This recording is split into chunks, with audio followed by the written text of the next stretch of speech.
Our Muslim friends assure us that the Qur'an is perfect, free from error, magnificent, unparalleled, inimitable. It tells us about science, it tells us about history, it champions women's rights. The Qur'an is a fount of learning, a pillar of moral reasoning, a paragon of pure monotheism. It's been preserved on a tablet in heaven for all eternity and can still slice a tomato paper thin. That's such a great deal. That's awesome.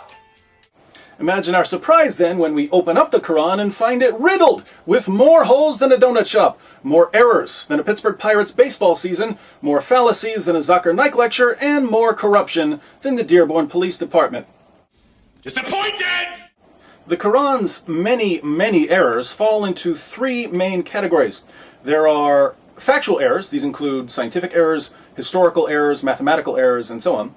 Then there are moral errors. Having sex with prepubescent girls, beating women into submission, violently subjugating non-Muslims, etc.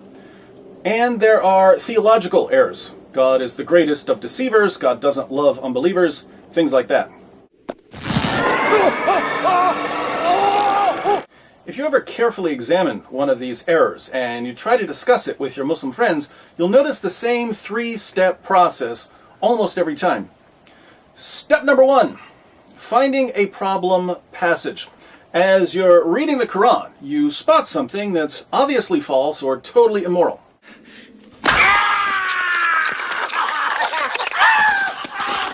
So you read it again. Still wrong. You examine the context. Still wrong. You try reading it backwards. Wrong, wrong, wrong. And by now you're thinking, Muslims have a problem here. Maybe I should take this to my Muslim friend to see if he can explain it for me. Friends do things together. La la la la. Step number two, the miracle of reinterpretation. When you bring the false or immoral passage to your Muslim friend, he reinterprets it for you, magically transforming it from a thoroughly embarrassing, silly, or wicked teaching into something that's not quite as offensive to the intellect or to our sense of right and wrong. Yes, Allah said one thing, but what he really meant was something totally different. At this point, you're wondering why Allah didn't say what he actually meant in his perfectly clear book. Well, that don't add up. Step number three. Muhammad blocks the reinterpretation. Just when your Muslim friend thinks he's finally come up with an interpretation of the Quran that won't force him to commit intellectual or moral suicide, you go to the Hadith and the commentaries to see how Muhammad and his companions interpreted the passage. That's when you find out that Muhammad and his companions totally contradict your friend's reinterpretation. You feel bad because your Muslim friend really, really wants to rescue the Quran. Unfortunately for him, his prophet had a hard time keeping his mouth shut. Shut up! Let's open up a Quran so we can see this three-step process in action. Step number one, finding a problem passage. Here we simply need to start reading until we find an error, a mistake, a blunder. Oh, here's one. Step one doesn't take very long. In Surah 18, 83 through 86, we read, "And they ask you about Dhul Qarnayn." Dhul Qarnayn is supposedly Alexander the Great. "Say, I shall recite to you something of his story. Verily, we established him in the earth, and we gave him the means of everything.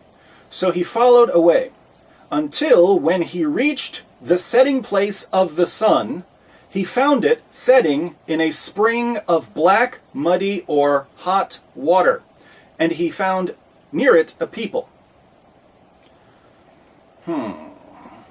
This passage seems to be saying that Alexander the Great traveled so far west, he found the place where the sun sets. Where does the sun set? It sets in a spring of muddy water. And people live there.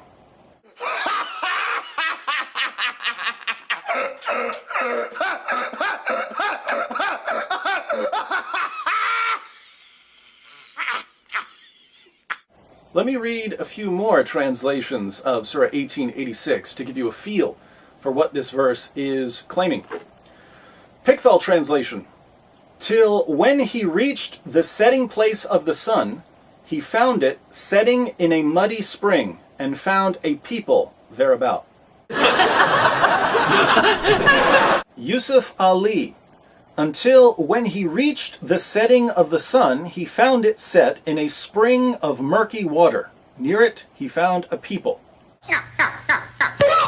Shakir. Until when he reached the place where the sun set, he found it going down into a black sea, and found by it a people. Arbery. Until when he reached the setting of the sun, he found it setting in a muddy spring, and he found nearby a people. All of these translators agree on what the Quran is telling us. They all say that Dhul Qarnayn reached a place. What place? The place where the sun sets. Is there a place where the sun sets? No. Could Alexander the Great have reached it? No. But the Quran says he did. And what did Alexander find when he reached this non-existent place? He found the sun, which is roughly 1.3 million times bigger than our planet, going down into a pool of muddy or murky water. Does the sun set in a pool of murky water? No. Do people live there? No. So we have multiple errors in this verse. I try, really I do, but everything ends up so hilarious. I can't help. Step number 2. The miracle of reinterpretation. The Quran claims to be perfectly clear. Oddly enough, Muslims constantly find it necessary to clarify this perfectly clear book for us. Let's see if Muslim apologist Zakir Naik can help us understand what Allah really means in Surah 1886.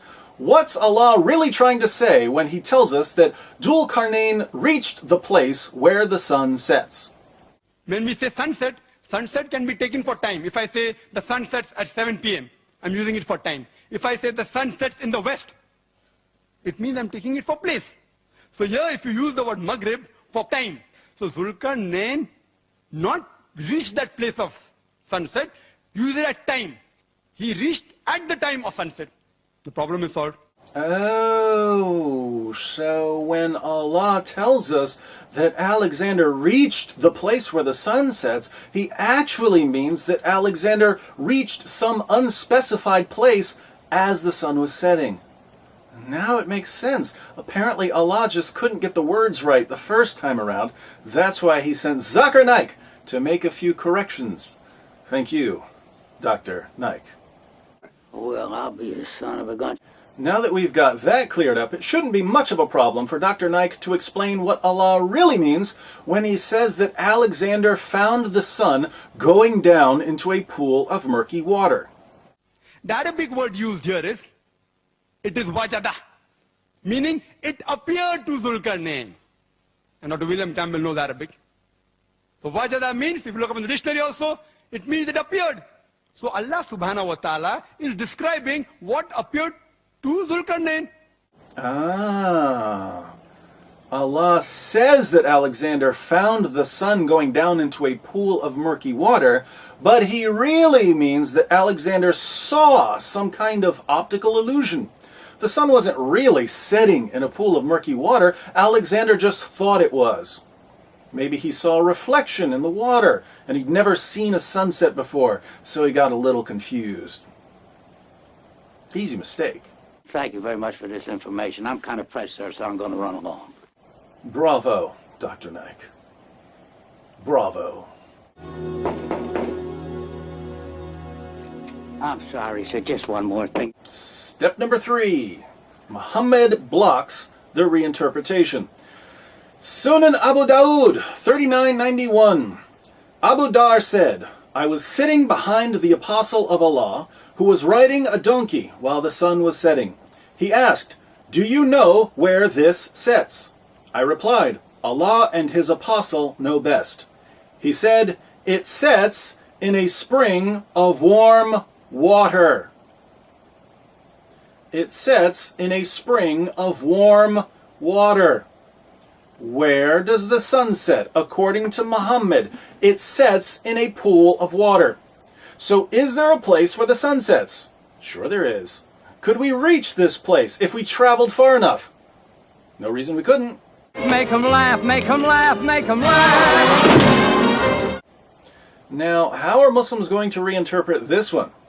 The hadith we read has nothing to do with Alexander the Great, so they can't say, oh, Muhammad just meant that Alexander saw a mirage.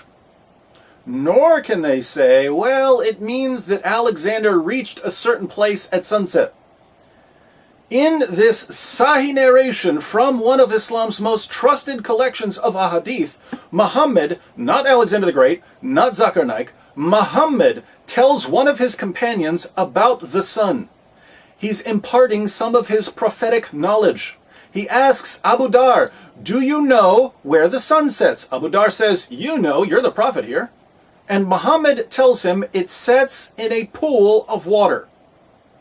There's absolutely no wiggle room for reinterpretation here. I got nowhere else to go! So, the perfectly clear Quran tells us that the sun sets in a pool of water.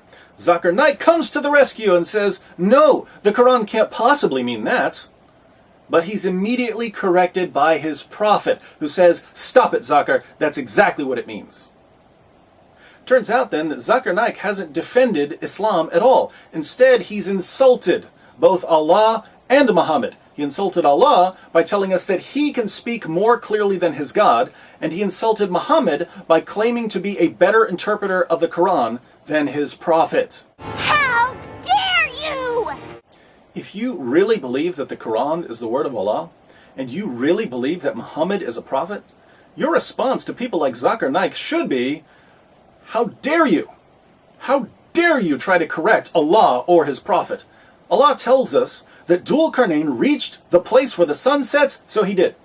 Allah tells us that Dhul Qarnayn found the sun going down into a pool of water, so that's what he found.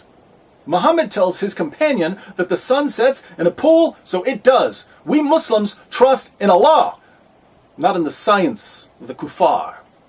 I don't know why you always have to be judging me. Because I only believe in science. Now, to all my Muslim friends out there, look at the position your religion has put you in. You only have 3 options here. First, if you're a good Muslim and you agree with Muhammad and the Quran, you have to reject everything we know about science and reality, and you have to live in a total fantasy world where the sun sets in a pool of water, somewhere way out there. Maybe we can jump in a car and drive there one day. If Alexander got there on a horse, we can get there in a car. And it shouldn't be hard to find, we can just follow the sun. Living in total denial is a heavy price to pay, but it's what you have to do if you want to be a faithful follower of Muhammad. Second, you can reinterpret the Quran. When you reinterpret the Quran, of course, you're insulting Allah and contradicting Muhammad, in which case you're guilty of innovation and blasphemy. If you take this option, you're free to believe in science and reality, but you'll never be a very good Muslim. Third, if you don't want to live in denial and you don't want to commit blasphemy, you have to leave Islam. The Quran says things that are obviously false. Muhammad won't let me reinterpret them. Muhammad can't be a prophet. So those are your options: denial, blasphemy, or apostasy. Now which way do we go? Pardon me. That way is a very nice way. Choice is yours, my friends. But if I were you, I'd go with the apostasy.